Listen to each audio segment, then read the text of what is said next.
మనము తీవ్రమైన బాధలో ఉన్నప్పుడు దేవుడిని ఇలా ప్రశ్నిస్తాము. జీవితం నన్ను మళ్ళీ మళ్ళీ ఎందుకు పరీక్షిస్తోంది? అప్పుడు కృష్ణుడు మన హృదయాన్ని ఇలా బోధిస్తాడు. ఈ పరీక్షలు నిన్ను విరిచేందుకు కాదు, నిన్ను మరింత బలంగా తీర్చిదిద్దేందుకు వచ్చాయి. ఈ ప్రక్రియను నమ్ము, నేను నీతోనే ఉన్నాను.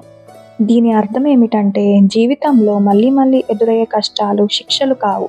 అవి నీలో ఓర్పు, విశ్వాసం, ధైర్య బలాన్ని పెంచేందుకు వస్తాయి.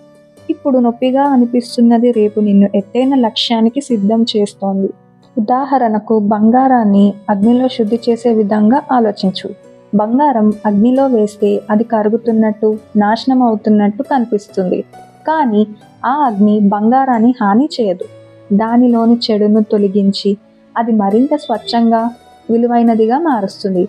అదేవిధంగా జీవితం నిన్ను మళ్ళీ మళ్ళీ పరీక్షించినప్పుడు ఆ పరీక్షలు నీలోని భయం, బలహీనత, అనుమానాలను తొలగిస్తున్నాయని అర్థం.